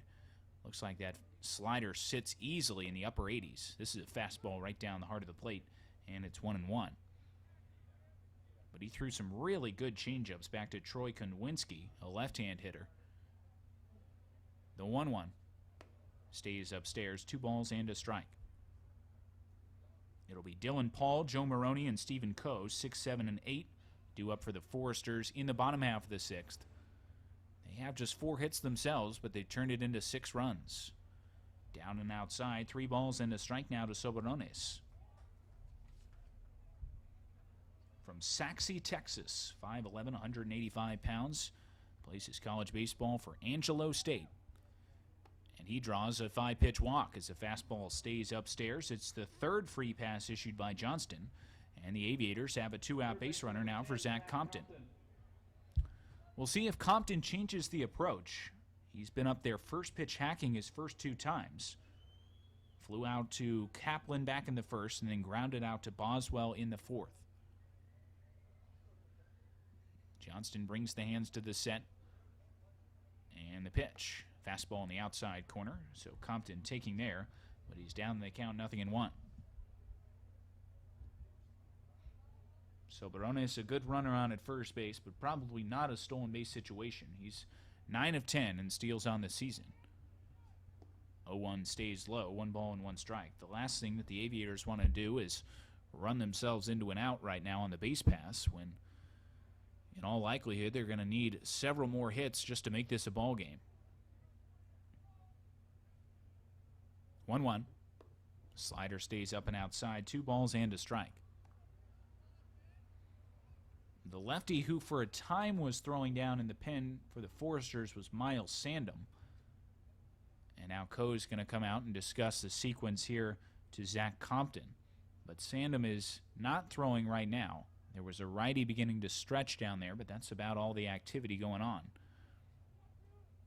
Coe back behind the dish, and we're ready for baseball once again. 2 balls, 1 strike to count to Compton. Troy Konwinski waits in the on-deck circle should the inning continue.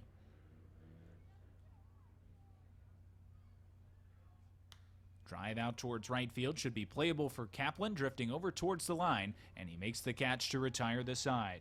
Compton is 0 for 3. It's another scoreless inning for Kyle Johnston, and he sends us onward into the bottom half of the 6th. The score remains the Santa Barbara Foresters 6 and the Haysville Aviators 0.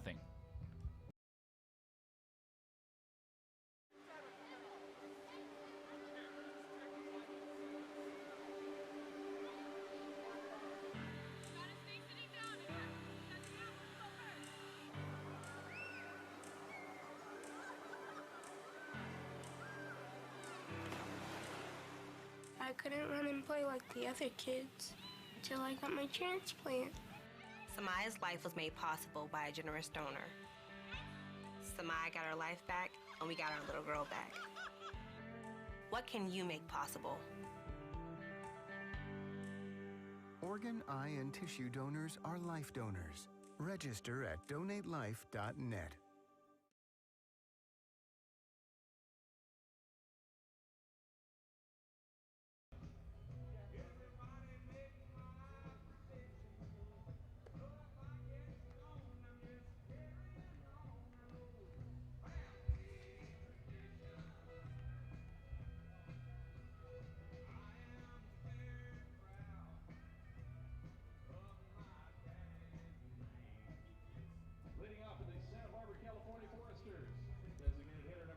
Dylan Paul will stand in from the right-hand side against Tyler Stallings, who had a 1-2-3 fifth inning with a pair of strikeouts. Kicks and deals a fastball that stays low, 1 ball and no strikes to Paul. He has singled with an RBI back in the first, and then walked and came around to score in the 4th. Also has 2 stolen bases tonight. Swing and a miss, fastball in the outside corner.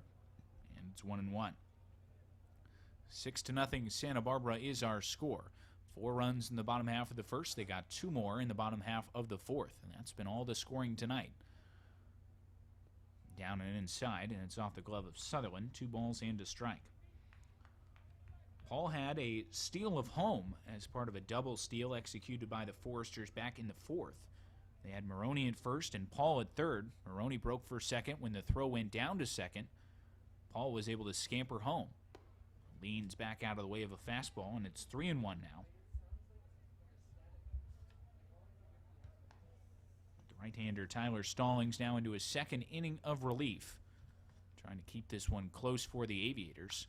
A pop up to the right side. Drifting back is the first baseman Hrinovich, now into foul ground. Still backpedaling, and he can't make the catch.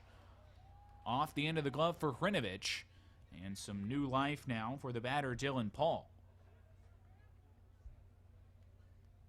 You could tell that Hrinovich was in a little bit of trouble just with the way that he was backpedaling. Never did get settled under it. And the wind, which has died down a little bit but still plays some factor, may have caused that ball to drift away from the Haysville first baseman. It's 3 balls and 2 strikes now to Paul. We will see what he can do with his second chance up there.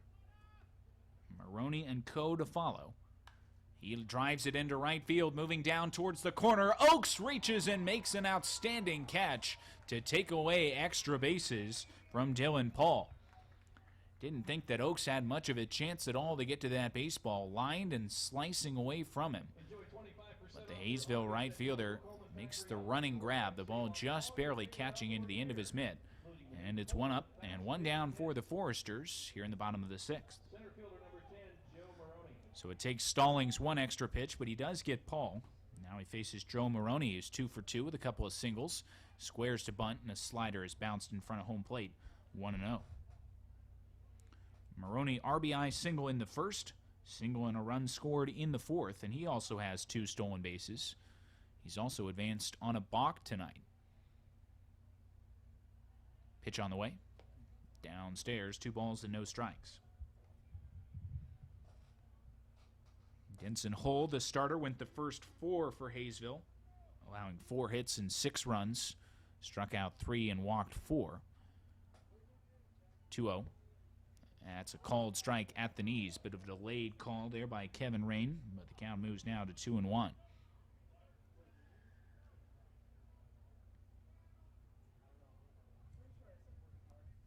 Into the wind, and Stallings' pitch. Lined into left field. That's going to be down for a base hit and moving towards the corner. Garbella is over to try and cut it off, but he can't get to it. And cruising into second base with a stand-up double is Joe Maroney. Again, kind of off the end of the bat. It wasn't exactly a frozen rope, but it was just perfectly placed over the glove of the third baseman Compton, who leapt as high as he could to try and snag it. And then Garbella did everything he could to cut it off before it got to the wall, but he couldn't do that either. And Maroney is 3 for 3. The batter now is Stephen Coe. He's flown out to center field and then reached on a walk back in the fourth. That's with a man in scoring position, another potential insurance run, standing out there at second base. Stallings out of the stretch for the first time, and his fastball is a called strike 1. Of course, the big news tomorrow night, the Kansas Stars, the all-star team composed of former major leaguers, will be in action for the first time at 9:30 against the Sterling, Colorado Express. The 0-1. That's on the inside corner. It looked like a changeup that time to Coe, and it's quickly 0-2. The Liberal BJs will face the National Junior College national team in the first game at 4:30. Then the first week qualifying Valley Center Diamond Dogs will play the defending champion Seattle Studs in the 7 o'clock game. 0-2 is grounded up the first baseline. Big easy hop for Hrinovich, and he'll take it to the bag in time. Second out of the inning is recorded as Maroney advances to third. That'll bring the 9-hole hitter Hunter Stovall to the plate, but instead it looks like the Foresters are going to call upon a pinch hitter. This is Hank Laforte, who will bat in place of Stovall. Stovall will finish the game 0 for 1. He struck out looking back in the second and then hit a sacrifice fly in the fourth. So LaForte, the batter now, a left-hand hitter from Elk Grove, California, and Cal State Fullerton, has a chance to drive in a run. Stallings' pitch is flipped foul to the third base side. That's going to get over the Aviators dugout and back out of play, 0-1. Stallings trying to give a couple of scoreless innings out of this Aviators pen to give the offense a chance. They've got just 2 hits against Kyle Johnston so far. He has walked 3. Ground ball back to the mound. Stallings has got it. The little underhand flip over to Hrinovich is in time, and the side is retired. The double from Maroney goes for naught. We head onward to the top of the 7th. Our score remains the Santa Barbara Foresters 6 and the Haysville Aviators 0.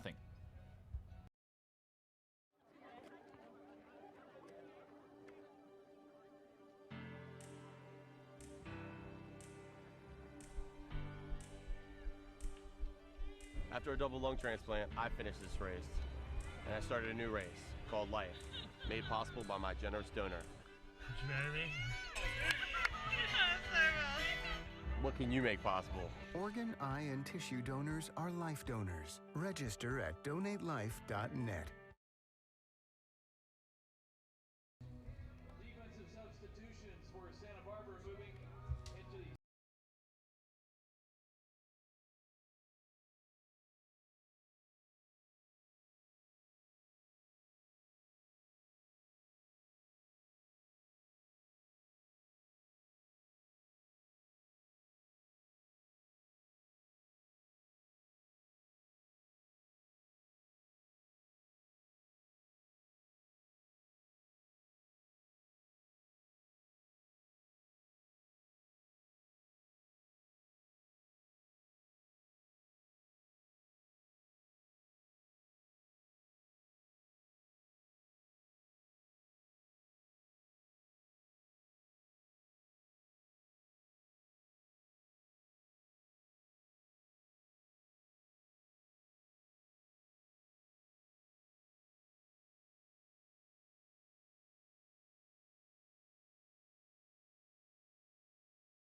.6'3", 210-pound right-hander Ryan Shetter takes over for the Foresters as we're onward to the top of the 7th. It's a 6-0 Santa Barbara lead, and he deals a fastball down and inside to Troy Konwinski.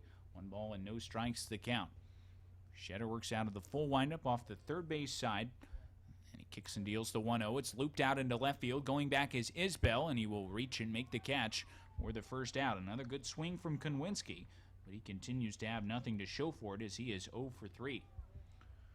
The book is now closed on the starter Kyle Johnston. He goes 6 shutout innings, strikes out 7, walks 3, allows just 2 base hits, as Alex Hrinovich will be the batter.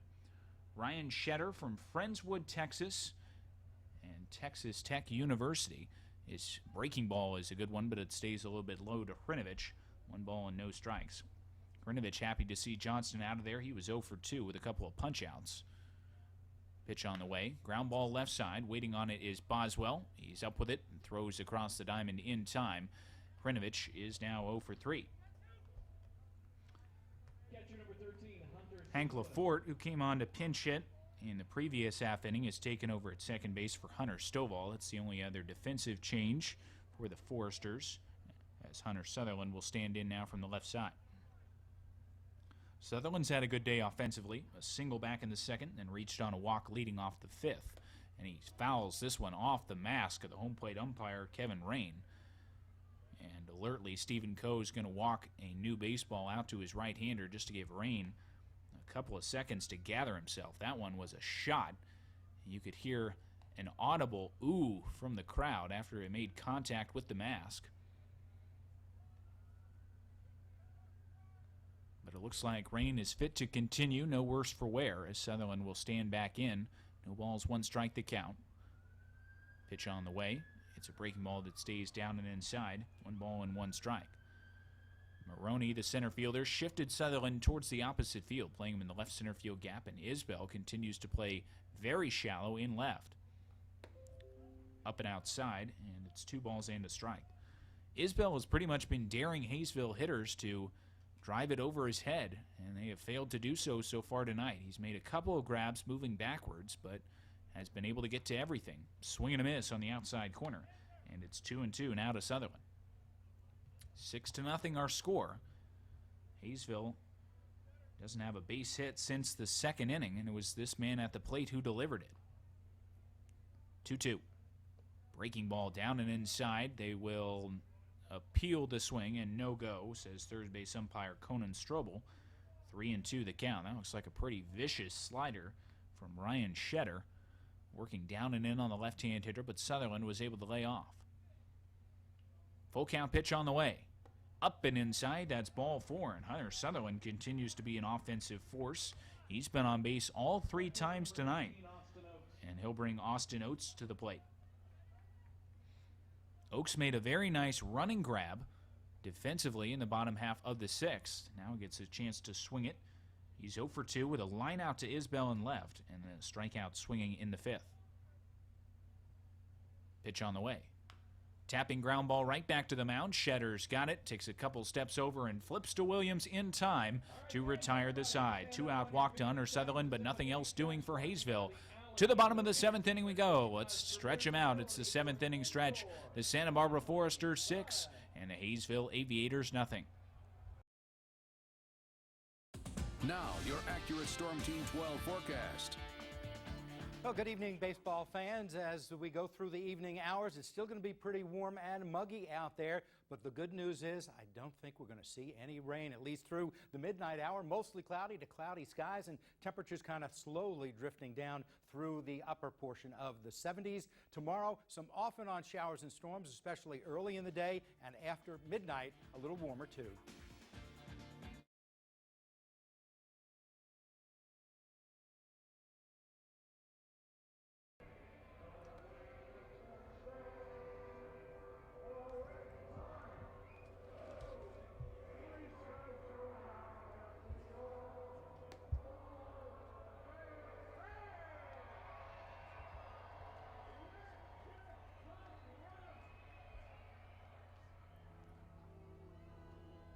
Baseball around the clockers with the sound of those bells. It only mean one thing. It's time for the 7th inning check-in for baseball around the clock participants. This time your check-in will be at the playground. It's located behind the Hardball Cafe. Get to the playground to check in. You're participating in baseball around the clock, presented by Coleman and KWCH on the first night of baseball around the clock of the 82nd annual NBC World Series.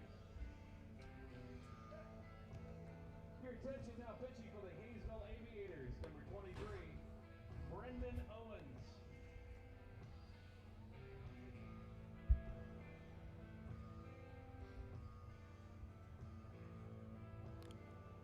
Top of the order coming to the plate for the Santa Barbara Foresters as we're onward to the bottom half of the 7th inning. They continue to lead the Aviators by the score of 6-0, and they'll be facing a new Haysville pitcher. Right-hander Brendan Owens has come out of the Haysville pen, 6'2", 165 pounds, from Wharton Junior College and Pearland, Texas.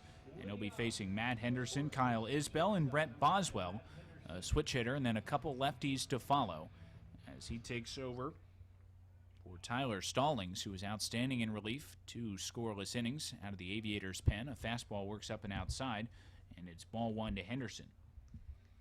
Henderson has walked and scored, grounded back to the mound, and then reached on a fielder's choice in the 4th. Down and inside, and it's 2 balls and no strikes. The final line for Tyler Stallings goes 2 innings, strikes out 2, no walks, allows just 1 base hit, and no runs Fastball is on the outside corner, and it's 2-1.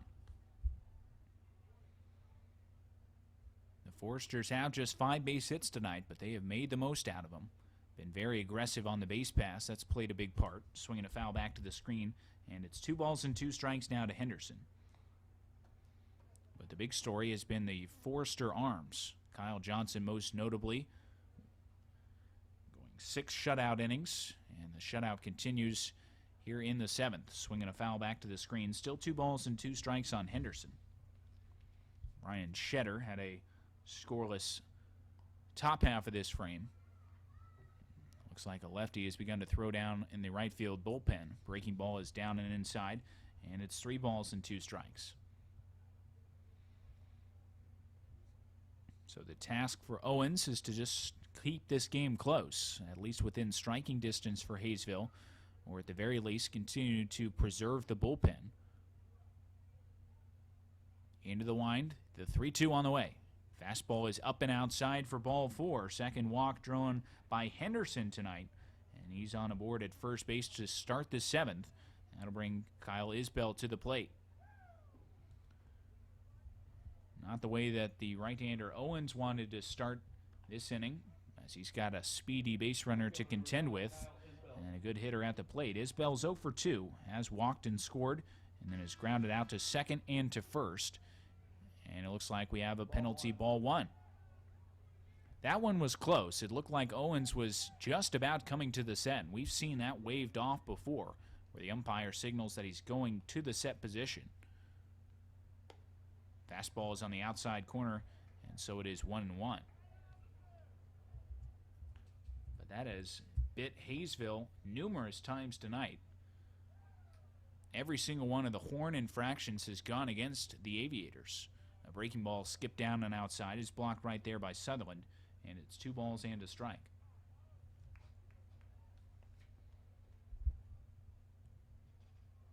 Austin Price, a left-hander, is up tossing should Owens encounter any trouble here in the frame. Works off the first base side of the rubber, peers in for the sign from his catcher Sutherland, brings the hands to the set. There goes the runner. The pitch is lined foul down the right field side, and that'll get over the beer garden, and it's 2 balls and 2 strikes. 2 other games already completed today. The Northwest Honkers kicked off championship week action with a 6-0 victory over their West Coast opponent, the San Diego Waves. And then in an all-Kansas matchup, the Hayes Larks, champions of the Jayhawk League, beat the champions of the Kansas Collegiate Baseball League, the Hutch Monarchs, 7-2. The 2-2 is down and outside, and it's run full on Isbell. And then the Fairbanks, Alaska Gold Painters and Sharp End Baseball out of Texas will follow this game, with the last one tonight. I suppose it will be early tomorrow morning when that one gets underway. Down and outside to Isbell, and back-to-back walks to start the frame for Owens. Couple runners on and nobody out, and Brett Boswell stepping to the dish. No regular season statistics for Owens on the Haysville website, and so it would seem as though he has been an arm just added for this NBC World Series. That is certainly not odd by any means. Teams do that all the time in an effort to get an influx of talent. But Haysville essentially just seeing what their right-hander can do, turning the ball over to him here in the 7th. Sutherland, having a hard time getting on the same page, is going to come out and discuss the signs. Boswell's 1 for 3, a 2-run double back in the first, but since has had a rough go of it. He went down swinging in the 3rd and then struck out looking in the 5th. He was the first man to face the reliever Tyler Stallings. The only base hit that Stallings allowed was a double off the bat of Joe Maroney. Got around that with a couple of ground balls. Pitch on the way. Way down and inside, and it's a good block from Sutherland to keep that in front. And that ball traveled about 56 feet from the right arm of Owens.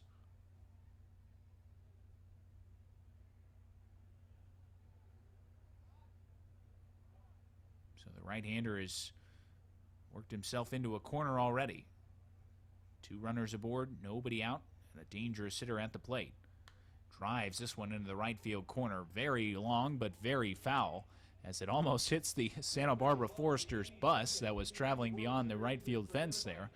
It's 1 ball and 1 strike. Online at diamond-sports.com. Here's the set by Owens. Gives a check of Henderson out at second. The pitch is grounded sharply foul, and it's now 1-2. Boswell's hitting everything hard in this at-bat, but he's been way out in front. We'll see if he can wait back and get something to drive here from the right-hander Brendan Owens, a sophomore at Wharton Junior College. Drives this one out to deep right field. Going back is Oakes. Warning track. Wall looking up. This ball is gone. A 3-run home run off the bat of Brett Boswell has blown a hole in this one. It is now 9-0 Foresters, and Boswell has himself 5 RBI on the day.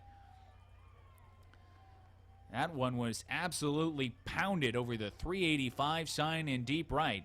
And you kind of got a sense after those 2 sharply hit foul balls that he was squaring up the right-hander pretty well. That 3-run home run will invoke the run rule, as it is now an 8-run deficit after 7 innings, and this ball game comes to a close. The Santa Barbara Foresters walk it off. A 3-run home run from Brett Boswell brings this one to an end. They emerge victorious here in their championship week opener by the score of 9-0. Once again, one more game to follow tonight. The Fairbanks Alaska Gold Panners and the Sharp End Athletics out of Texas will conclude the evening's festivities. My name is Denning Garrick. I thank you for tuning in to our ball game tonight. The final score, the Santa Barbara Foresters 9 and the Haysville Aviators 0.